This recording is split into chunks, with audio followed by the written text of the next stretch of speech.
Peace and power, y'all. This is your brother Baba Amin woke, and this is the morning build. All right. I pray that everybody's having a blacktastic week. I pray that everybody's having a blacktastic day. You know what I'm saying? Being productive, getting things done. I'm gonna take a moment here and just kind of announce that we on, because y'all know I just be popping on when I get time. When I get time, I love to jump on and talk to the community. And I get permission from my students first. They're hard at work right now in creative writing at the Uhuru Academy. And I'm like, yo, y'all, I'm about to go holler at the community. Is there anything y'all would like me to say to them? Right. And today's message was be safe out there, live healthy, and get plenty of water. That's today's message from the students of the Uhuru Academy. They want everybody out there to be safe, make smart decisions, and drink plenty of water. Stay hydrated. You know what I'm saying? So I said that I would do that. I said that I would mention them, which I always do, mention the Uhuru Academy and the great scholars at the Uhuru Academy. Y'all, when I tell you we have a gifted and talented program, we have a gifted and talented program. I mean, our students are truly gifted. You talking some powerful and beautiful young black folk from all over the world, just coming together and lifting each other up, doing amazing work, developing their vision for the future, the impact that they want to make in the future. It's just an honor to be a part of it. It really is. And I have found life's cheat code, right? I was told by a wise man a long time ago, one of my jagknives, Baba Ricky Clark, he said, success is being able to do something that you love so much that you'll do it for free, but you do it so good that people pay you for it. And that's what we get to do at the Uhuru Academy. Every teacher at the Uhuru Academy would do this for free, but we do it so well that families invest in it, that families want to sustain us and sustain our school so we continue to do what we've been gifted to do. And I'm forever grateful for that.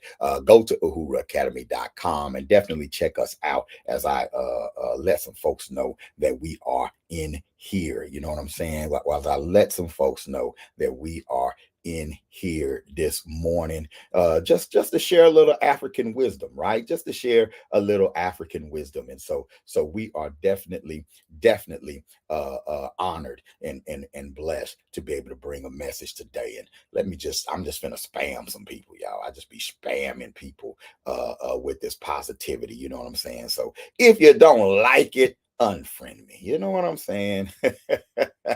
But no, man, you can always catch it later if you can't catch it live. A lot of people are into their morning right now, into their day. But if you are one of the blessed ones, help me share it. Help me share it. Help me send this positive message out there. You know what I'm saying? Help me spread the word about the Uhuru Academy. I love doing it word of mouth as opposed to just buying a bunch of ads, because we don't just let everybody in, right? We like to have a relationship and know everyone that's enrolled in the Uhuru Academy. We want our families to feel like they have ownership in our school. We want our families to understand that this is a true partnership that we're entering into when it comes to providing education solutions for our children. You know what I'm saying? And so definitely help us spread the word. If you're doing that, we thank you, because I'm telling you, I get calls from all over the world. I get reached out to from all over the world. And 9 times out of 10, when I ask somebody, how did you hear about us? It's word of mouth, right? It's word of mouth. Somebody caught a video, it's somebody who's been a part of one of our programs or whatever. So that's a very, very powerful way to get the word out. And we appreciate everybody out there who's taking time out to support an Uhuru Academy initiative, who's taking time out to let somebody else know about the Uhuru Academy. Also, shout me out in the comments. Let me know that you're there. You know what I'm saying? And because I want to recognize you. And if you have a black-owned business, whether you catching it live or you catching a replay, you know what I'm saying? Definitely put your links in the comments so we can share that. All right. Amina Oshun, powerful sister. Greetings to you, and thank you for tagging others in. Greetings, Satet. How you doing, Satet Neferkara? One of the great mothers out there, one of the beautiful families out there that we are proud to say is a part of the Uhuru Academy family and the Uhuru Academy village. Mama Amina, also a part of the Uhuru Academy village. I'm telling you something. Once Uhuru Academy, always Uhuru Academy. So it's an honor honor to see you all in here this morning. I'm going to jump to the message right quick. I'm going to jump into my message right quick so I can get back to class and rejoin my day, right? What I wanted to point out, and one of the things that we do at the Uhuru Academy, y'all, is that we teach life skills through African proverbs and through African wisdom.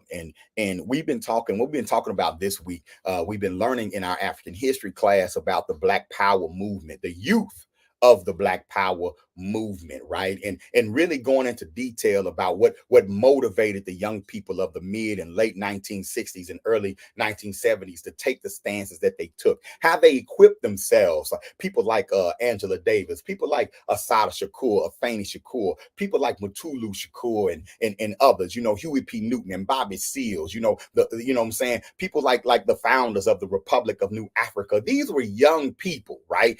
And so we want, Chairman Fred Hampton, right? And so we want to study and analyze, what fueled their commitment, what fueled their ambition, right? What attracted them to African culture and empowered them to begin to build something new for Black people, something new for themselves. What gave them the drive and the courage to say, we're going to build our own governments, we're going to build our own nations, we're going to take over our communities, right? In the face of dealing with the most powerful military in the world, the most powerful country in the world, United States, being an enemy to their movements. What fueled them? What fueled that attitude, right? And one of the things that we explore in that is the recognition by many of those young people back in those days, whether it was young people that were in the Nation of Islam, whether it was young Panthers, who taught political education and required a certain level of education in order to join their movement, or the nation that required a lifestyle change in order to join their movements, and many of the other organizations. What you started to find out is like you couldn't just show up in Black Power formations. Right? That you couldn't just show up and say, hey, I'm ready. See, anybody can show up to a march. Anybody can show up to a march in March. Anybody can show up at the polls and vote, right? Anybody can do that. You don't have to have a lot of political education to march. You don't have to have a lot of political education to just show up at the polls and vote. But to organize, to build institutions, and to be transformative for others, you got to transform yourself. You can't just show up. To build a military formation, you can't just show up. You can't just show up. If you're going to actually store food and grow food in the community, you can't just show up. If you're going to provide political education classes, you can't just show up. If you're going to deal with couples counseling and violence intervention and violence prevention, you can't just show up. See, that type of work requires internal transformation as well. And what, unfortunately, us that are in the integration generation that we've been taught is that all you got to do is vote. All you got to do is go to the march when you're protesting, hold up a sign, and nothing is asked of us as far as internal transformation. Yet at the same time, our lack of transformation is thrown in our face when we start holding our leaders responsible. Remember when Obama came out and said, it ain't my fault y'all letting Lil Wayne raise your kids. Right? They'll exploit our lack of transformation. They'll exploit our perceived weaknesses and things like that. Use it as an excuse. Y'all won't show up and vote. That's why you're not getting nothing. You don't want nothing. You don't want an education. You won't send your children to school. That's why they're not getting an education. Don't blame the system. Blame yourself. But at the same time, they won't support transformative programs. Transformative programs that give you a true political education, because if you get a true political education, if you really wake up, you won't support the same leaders that you support today. If you really wake up, you won't support the same programs that you support today. If you start taking a critical eye to what's going on around you, the people that currently benefit from what's going on around you, they won't benefit anymore. Right? They won't benefit. So no. Let's keep them miseducated, and then let's shame them into continuing to do the same things. Vote And when something crazy happens, show up to the march and pray. Vote, march, pray. And then we look up and say, man, I wonder why nothing's changed. Yes, ma'am. Right? Need to be sent back. Oh, this is my students leading. Yeah, can you give me like an invite? Look at my students leading each other. My bad, y'all. I love that. I love when I can leave the classroom and my older youth are looking out for the younger youth. I'm doing good. Okay, let me see. You are with asking each other how they doing today. Tafuti. Look at that. Mm-hmm. I love it. I love it. Let me see. Okay, we got the that's rooms. The key. The key is to be transformative. I see Mama Alexa. The key is to be transformative. The key is to build institutions that help, that facilitate the transformation that we need. But there are people and forces out there that fear a responsible Black community, a truly aware Black community that's not worried about whose feelings are hurt when we stand up for ourselves. That's not worried about whose feelings are hurt when we decide, no, we want to put our children in this industry and they're going to dominate that industry, right? Right? And so there's a fear because Black failure is big business in America. Oh, everybody complaining they on welfare. Boy, there's some folks out there that love, or there's a whole bunch of Black women on welfare because welfare means money to a lot of people. Oh, that corner store love when them EBTs come in. Huh? They don't want that to stop. Those federal subsidies that come in. Oh, man, people that own those houses and your house get on the housing list. Oh, man, that government money coming in good. They don't want no transformative programs that's going to lead you to start buying land, buying property for yourself. They don't want you to realize that it's not as expensive as you think to own your own. That's why transformation begins with you. Change begins with us. And notice that you are never taught about transformative Black programs, organizations, and movements in school.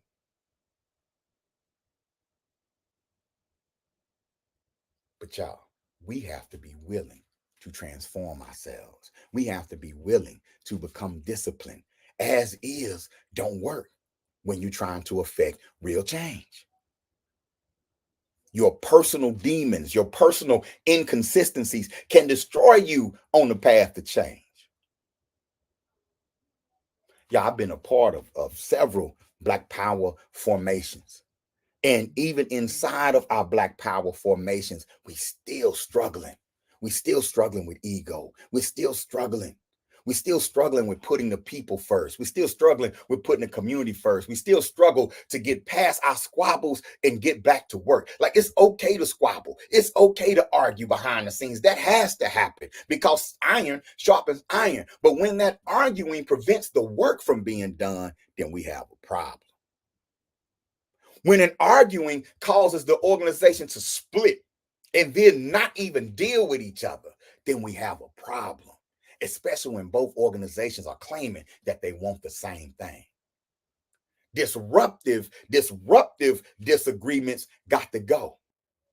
But there's a certain level of maturity that we have to reach in order for our disagreements to not be disruptive. There are certain systems that we have to put in place inside of our organizations, inside of our businesses, right? That will render disruptions, right? You keep the disruptions or the disagreements from becoming disruptions. Because once we disrupt the work, we all lose. I don't care who's right. I don't care who's right in the argument. If Mama and Koyo and I get into a disagreement as we're running our business, which of course we do, if that argument disrupts our delivery of what we're bringing to the community, then we both lost. It don't matter who's right at that point because now the community loses. We have to do a better job of putting the mission first and remembering the mission as we disagree and putting programs and real tangible programs on the ground that we say, okay, that's too valuable to lose. That's too big to fail. The community needs that political education class. The community needs that hip hop, that conscious hip hop, that studio in the community. So me and Richard Raw might not be agreeing with each other, but that studio that we organize and put in the community, it has to survive our disagreements. I can't walk in the studio and grab all my stuff and walk out and say, man, forget this. Not if we're just having a disagreement. We have to say, man, how can we work this out in a way to where the people still win? That means one or both of us, we're going to have to sacrifice something. And most of the time, it's just going to be ego. But how do we work out our differences in a way that the people still win? Man, that requires an internal transformation for a lot of us. Am I making sense to y'all? Discipline is important. Self-discipline is important. We work with a lot of couples. We've worked with a lot of couples over the years. And I want to say happy anniversary to my beautiful, beautiful queen in Koyo Ojuwoke. You know what I'm saying? It's been 14 years married. Well, 17 years married, 14 years since the wedding, right? So 17 years this week. Y'all think that's easy? It's not easy. It's not easy maintaining a marriage nowadays. It's not easy raising a family nowadays, but man, it's worth it. Man, it's worth it. And I want to thank that Black woman for hanging in there with me this long. The most important organization you'll ever belong to is your family. But in order to make our relationship work, y'all, we had to go through some transformations.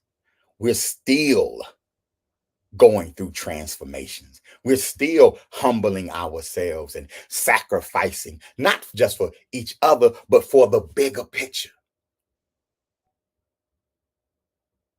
Right? Because we believe that Black love is truly Black power. That takes a transformation.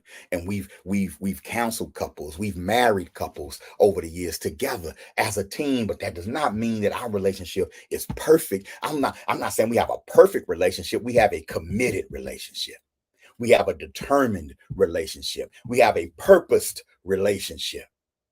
Right? And so when we run into our imperfections, which can be a daily thing, right? We're reminded of our purpose. We're reminded of our commitment. We're reminded of our determination as we deal with those imperfections.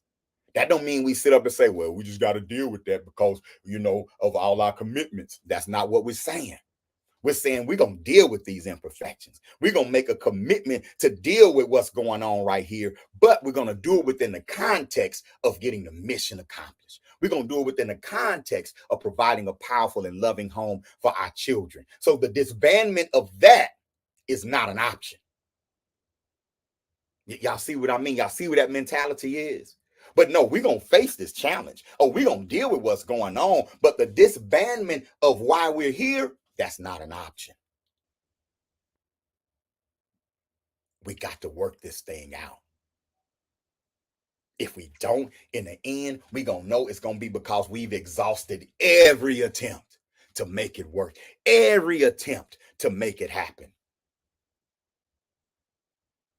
But it requires a commitment. But that type of commitment requires a transformation within you. We spend a lot of times talking about what we want and what we need, but we don't spend enough time focusing on who we want to be for others. The needs that we can fulfill for the people connected to us and around us. We're so focused on now, you got to bring me what I need. You got to bring me what I want. But are we focusing on what you bring to the table emotionally, spiritually, with your discipline? What are you bringing? Because once you get in the relationship, that's what's going to count. I hope I'm making sense. So you have to be open for transformation. Whenever you enter into a new situation, you have to be open for transformation. And you have to allow what you're going through to be transformative. But that requires some self-discipline. That requires some work on self. That requires looking in that mirror. That's where change begins. Right? That's where change begins. And that's my message this morning. My message this morning is if we want to affect change, if we want to have a powerful impact on this planet, whether you're fighting for black liberation or whether you're just fighting to keep your family together, change begins within. Change begins within. That don't mean you have to be perfect. That just means you have to be purposed. You have to be purpose, man. You got to focus on that purpose. You got to focus on your whys. Why are you here? Why is this worth it? My wife and I celebrating 17 years this week. And you talking about two ready-made families that came together 17 years ago. So that means we both brought baggage. And I'm not talking about our children. We both brought multiple children too into the relationship, right?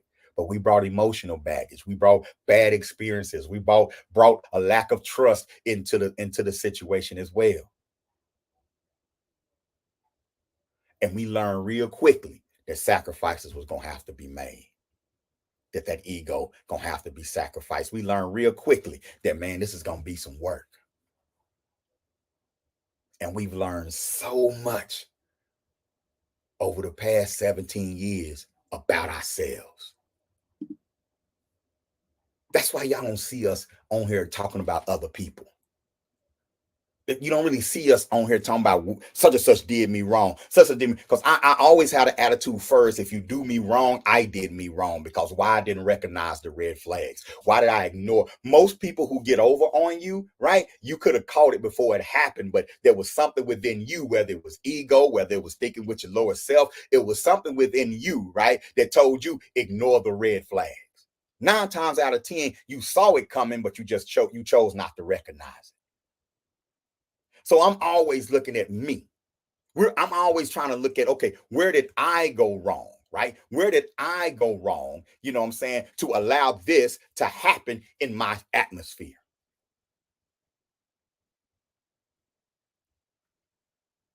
Rather than lamenting on such and such as a scammer, such and such as this, such a wait a minute, let me focus on why did I get scammed? And that's where the majority of my energy is going. Like, why did I get scammed? You, the scammer, I'm done with you. I ain't fooling with you. You ain't getting no more energy over here. Now, let me go look in the mirror and deal with me and ask myself, what I found? What did they appeal to that made me distracted? How did they distract me from seeing the okie doke? Oh, promised me a lot of money. That's why I didn't see no red flags. I was looking at the amount of money, the money promise, right? Some of us, oh, promising me a relationship. I didn't see the red flags because I was just looking at the relationship. I was daydreaming how great we was gonna look and the pictures and stuff we was gonna take. So I didn't see that he was just trying to, or she was just trying to get a hold of your bank account. It's an African proverb that says, when you fall, don't focus on where you fail. Focus on where you slipped. Right? Don't focus on, man, I'm on the ground. Oh my God, I fell right here. No, you need to look back and say, hold up, where did I trip? Oh, it's a pothole. I tripped right. Let me study this pothole. Let me study the source of my trip. Because I ain't tripping over another one of these. That way you don't lose. You learn. That makes sense. And that applies to relationships. That applies to jobs. That applies to opening and running your own business. Entrepreneur. You know, most entrepreneurs are going to have several businesses in their lifetime. We're blessed to be celebrating our 13th year at the Uhuru Academy, 13 years of working for ourselves. Y'all don't think it's been a challenge? Oh, it's been a challenge. Reinvesting as soon as you get it. Sacrifices have been made. But by the grace of the creator and the ancestors, y'all, we've built an education product. We've built an education system, a style, a mold that's now sought after. But that came with a lot of hard work. And it came with transformation. That change had to start within. So that's what I got this morning. I pray I pray that you looking in that mirror and you seeing all the great things about you, and you're also seeing those things that are challenging you. But remember, there's nothing wrong with you that what's right with you can't fix. Give yourself a proper assessment. All right. Yo, this has been the morning build. Like and share this message if you believe in it. All right. Support the Uhuru Academy. Go to uhuruacademy.com. All right. And we are enrolling for our Operation Reconnect adult education program. We're also enrolling for our K through 12 online program as well. All right. Because we enroll year round. So definitely go and check that out. You can support the Uhuru Academy financially via Cash App at $ Uhuru Academy, or you can visit the website and make a donation there. Matter of fact, when you visit the website, you can also sign up for an automatic donation that'll come out each month for the Uhuru Academy. And shout out to our monthly donors. I mean, those donations allow us to pay our teachers. Those donations allow us to provide our children with the most innovative education tools that are out there. It helps us with professional development, the whole 9 yards. So we want to say asante sana to those who know, because we out here putting that work in, y'all. We out here putting that work in. Hey, it's been fun. I love you. I don't mind telling you. This has been the morning build with Baba Amin. Peace and black power.